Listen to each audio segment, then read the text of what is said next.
Let's welcome to the show. It is her debut, the former Education Secretary Betsy DeVos under former President Trump. Betsy, a pleasure to have you on. This is your debut. It's good to see you.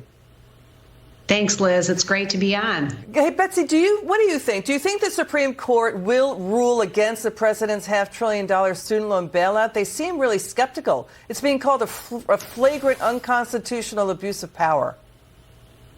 Yes, I do think so. And I had the privilege of being in the courtroom yesterday to hear the arguments for both of the cases. And while there was a lot of questioning around standing, there was also a lot of questioning around the legality and the separation of powers issue.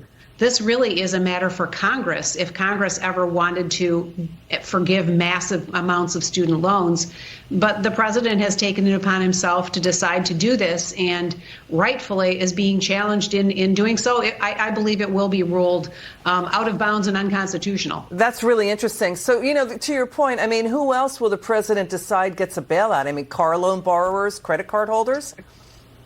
Well, it was clear that he saw the politics and tried to wrap it in a policy that sounded good.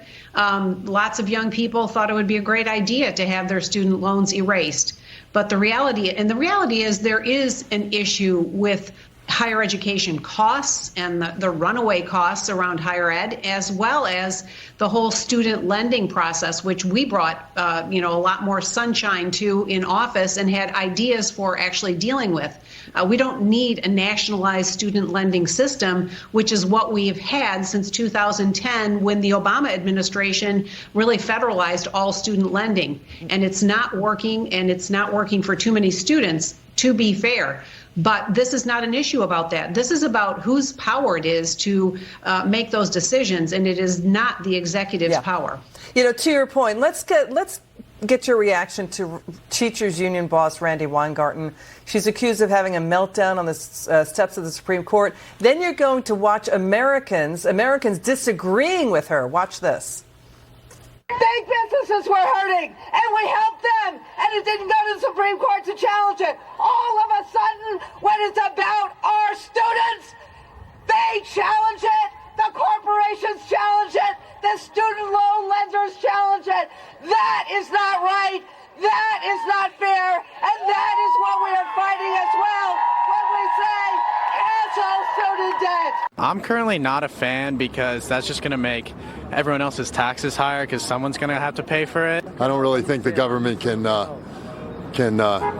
say, oh, this person doesn't have to pay when the next door neighbor already paid theirs. I keep on thinking about all the people who paid their loan back, and then all of a sudden there's this gift to some other people. For myself, who's had student loans before, then I will kind of, in some kind of way, I would be like, damn, I wish I would have had it at my time. I haven't been putting into a 401k because I've been aggressively paying off my student loans. How's it going to help anybody in the future that wants to go to school? And then how do you bring the cost down?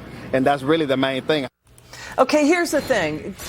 Betsy, Randi Weingarten supported shutdowns of schools. She supported shutdowns of businesses.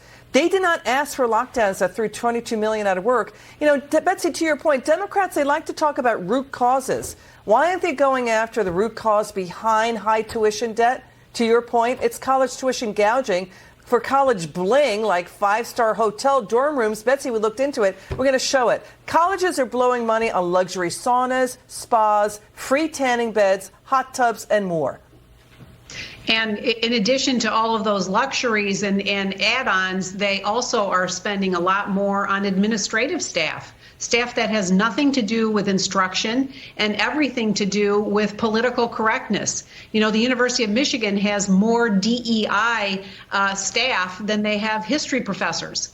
And when you think about the mismatch between the costs of education and what students are actually getting, more and more are really questioning the wisdom and the value of pursuing higher education in the current scenario. Yeah, to your point, it's also, I think you're for school choice, and also you're for, just go to a trade school, right? We should support trade schools as well. Final word. Absolutely. We should be supporting every path for every adult to seek what is best for them and going to be most fulfilling. And that includes a valued education, a value education.